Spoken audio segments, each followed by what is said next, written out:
Gharibu Mzinga, umekuwa unalifuatilia soka la Afrika kwa muda mrefu sana na umewekeza mno katika hilo. Kila mmoja wetu atakuwa shuhuda katika hili. Lakini kwenye kufuatilia kwako na kuangalia kwako, namna ambavyo mpira wa Afrika ulikuwepo hapo kabla kwenye eneo la kanuni, eneo hili ambalo tunazungumza la timu kusafiri umbali mrefu kwenda kucheza kwenye hatua hizi za awali za michuano ya CAF, na sasa ni picha mbili tofauti kiasi gani?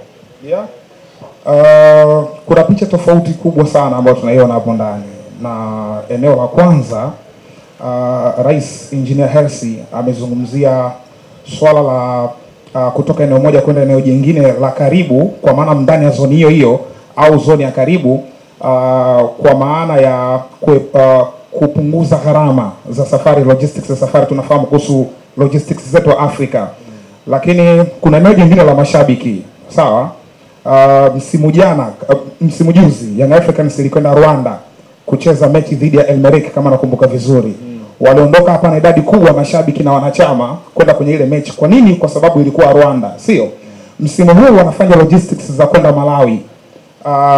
Kwa sababu kunafikika.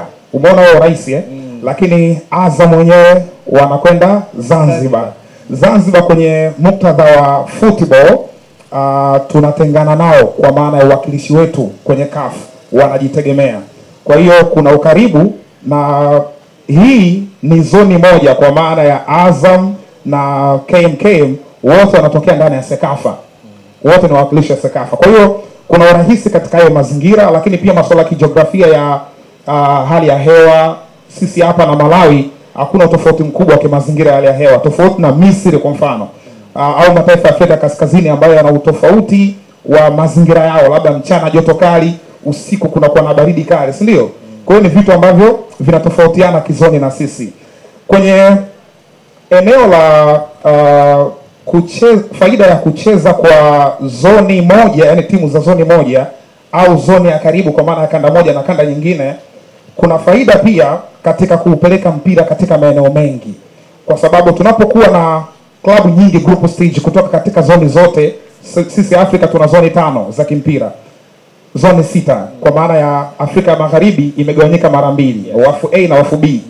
Sasa tunapocheza katika zoni za karibu au zoni zinazofanana, miongoni mwa faida zake ni pamoja na kuna integrity ambayo tunaitengeneza kwa maana ya ujirani, lakini katika zoni hiyo tunapata finest club, klabu zenu bora katika zoni. Kila taifa limetoa mwakilishi ambaye ni bora, lakini nyinyi wenyewe kwenye zoni yenu yupi ni bora ambaye anasukuma kwenda group stage.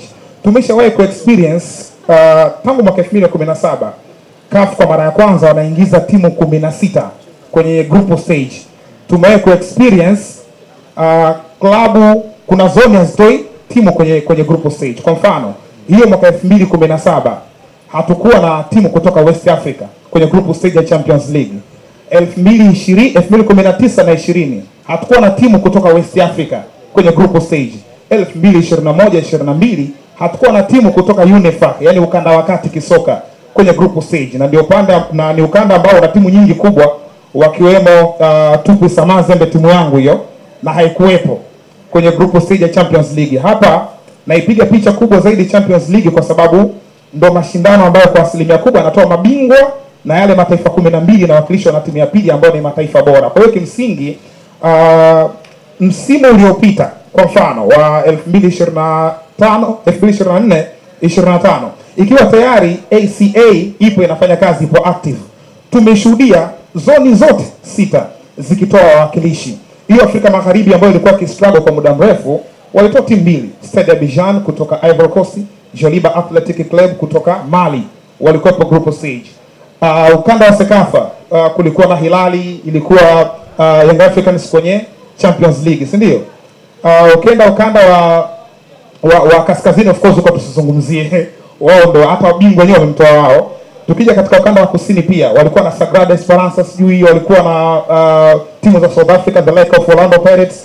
Kwa hivyo sasa hivi maanake tuna uhakika kwa hizi mechi kuchezwa karibu kwa maana ya zoni moja au zoni jirani na mwenzio, kuna nafasi kubwa ya kushuhudia kila zoni ina mwakilishi ndani ya group stage katika michuano ya CAF. So Kwa upande wangu naona hiyo ni faida kubwa ambayo tuko nayo. Kama ilikuwa haipo kwa mwanzoni, lakini sasa hivi imefanywa kwa mapana zaidi. Kwa mfano, msimu huu wa 25-26 kuna mechi 30 za preliminary, yani mzunguko wa kwanza, hatua ya awali. Kuna mechi 30 zimechezwa. Zile mechi 30, mechi si chini ya 20 zinahusisha timu kutoka katika zoni moja au zoni jirani. Kwa maana ukanda wa Northern Africa majirani zao ni magharibi, wana mechi Northern na magharibi. Sisi Sekafa tuna mechi na hizi timu za Kosafa, si ndio? Simba anakwenda kucheza na Nsingizini, Young Africans anakwenda kucheza na Silver Strikers. Kosafa na Sekafa. Azam kwenye Confederation wanacheza na Msekafa mwenzao, na wamemtoa Elmerek Bentui, Msekafa mwenzao. Singida wametoka kumtoa Msekafa mwenzao Round Sport, wanakwenda kucheza na Flambeau du Centre ya Burundi ambao ni Msekafa pia.